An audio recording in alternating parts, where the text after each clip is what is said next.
indictment that we proceed on?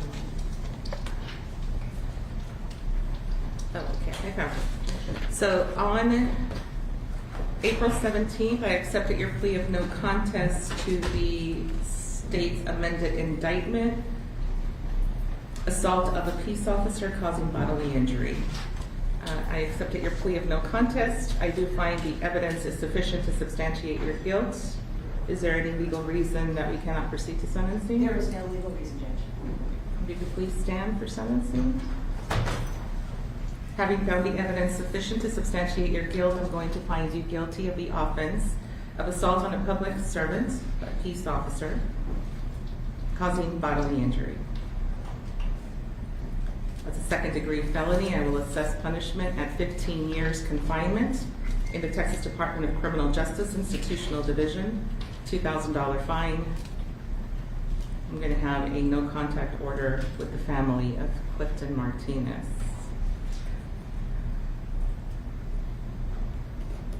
The state has already dismissed 2020 CR 2729. This is a plea bargain case. I did follow the plea bargain agreement. You do not have a right to appeal. I'm going to remand you to the custody of the sheriff's office to begin your sentence, and I do believe at this time we have victim impact statement. Yes. You may proceed. Yeah.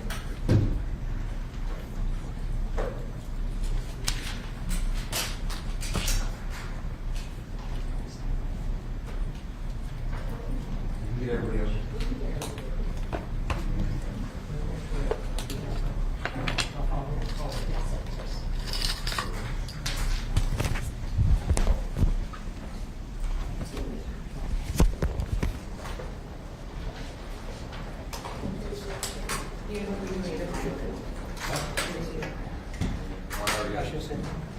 You can be.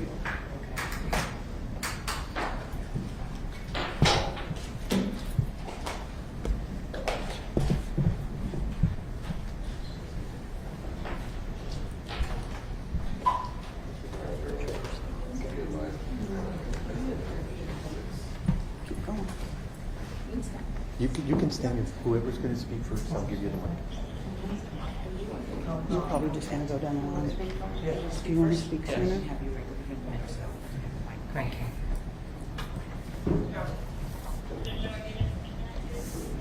Good morning, Your Honor. I want to first address you that thank you for allowing us to speak.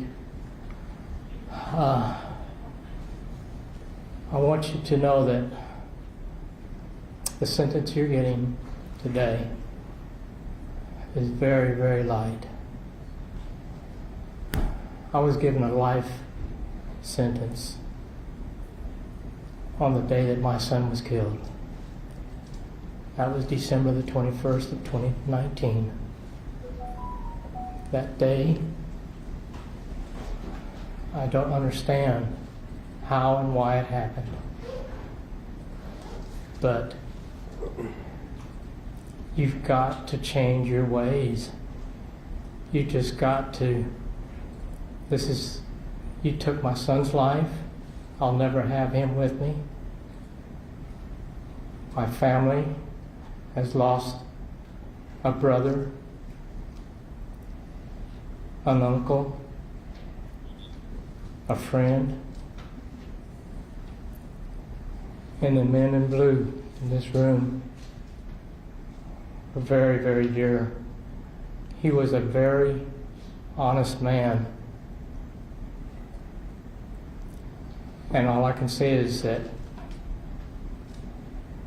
morning, he was there to protect you. All you had to do was turn around and walk away. That's all. Thank you.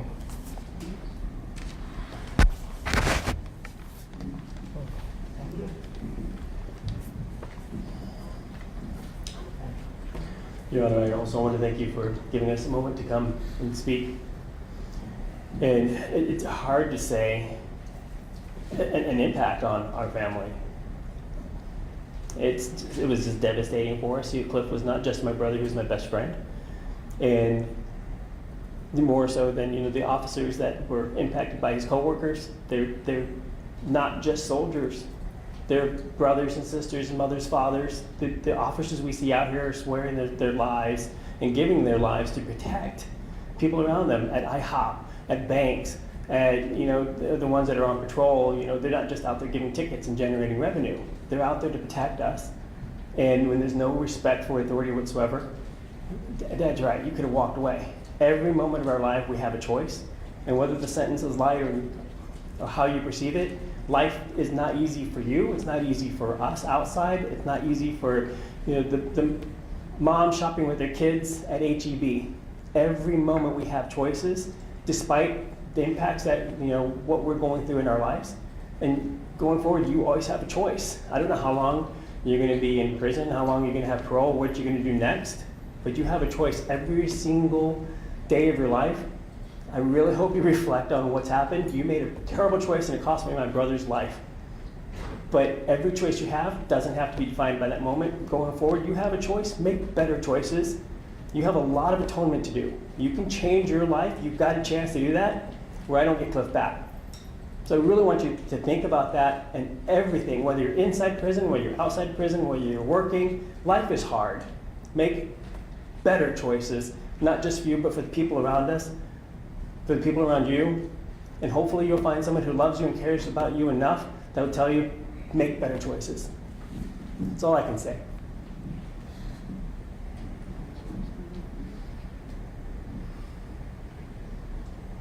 Thank you for your time today. I just want to remind you that everything in life has consequences. So one step in the wrong direction will lead you to propagate the wrong direction. The same way Putin's steps in wrong direction propagate the war in another country. I'm from Ukraine, so think about your choices and your steps and the consequences. Thank you.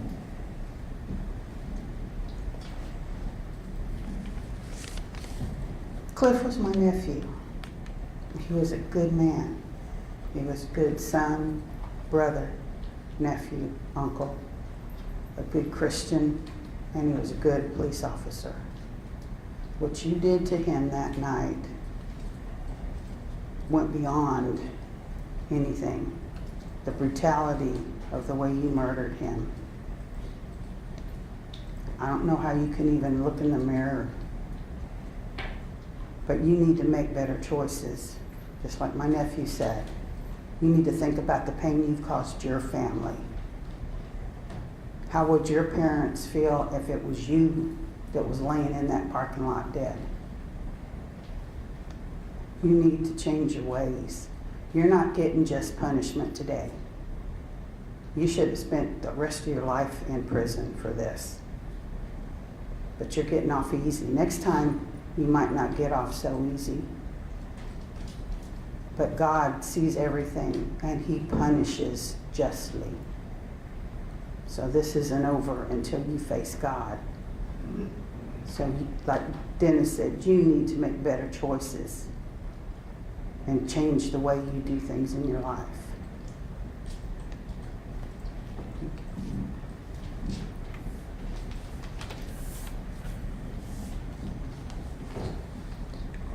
You broke our hearts. And by doing that, it's something that can be repaired. It'll never be the same, ever. He'll never be there for family gatherings. He'll never be there at the birth of new children. He'll never be there to help with graduation. He's got twin nieces that are graduating and he won't be there. And he would have been the first one on that plane. I don't know if we'll ever get over this. He was our son. He was brother, nephew. It'll always be a broken part in our heart. And I don't think it'll ever be repaired. And I hope that that is something that you'll always remember when you go to bed at night, that you broke people's heart. And maybe it's just a heart, but it's major. It's major. It's something we live with every day. Thank you.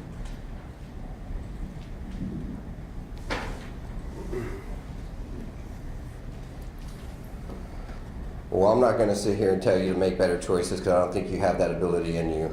I feel that you are a monster. You were the catalyst of everything that happened that night. It sucks that another family's going to have to suffer, whether it's yours or someone else's, before justice finally finds you, because you're going to be out on the streets in 15 years or less. And so the world is a worse place with Cliff, and even worse knowing that you're still in it and will be back on the streets in 15 years. And I already feel pity for whoever crosses your path and whoever's lives you ruin in the future, because there will be plenty. Anyone that crosses your path, I already know. And I think 15 years maybe won't be enough, because that requires good behavior, and historical trends say that you don't have that ability in you. And so I look forward to reading your name in the newspaper again for your third strike when you go to the jail for 25 years or more.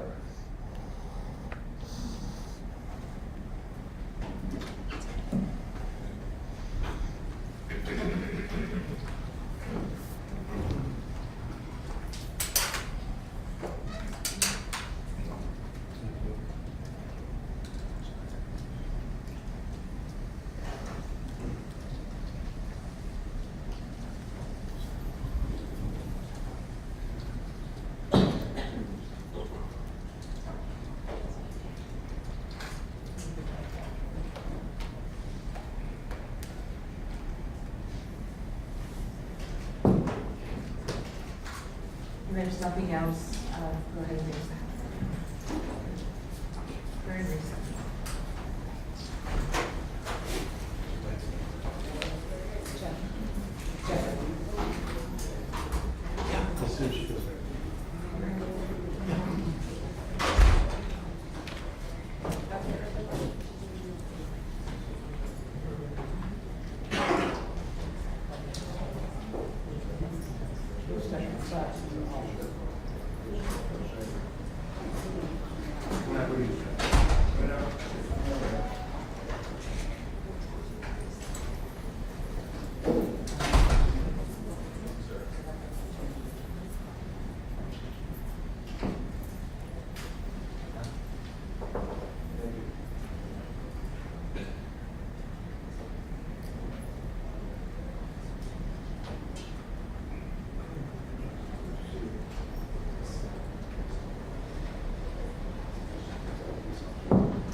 It's 2022-256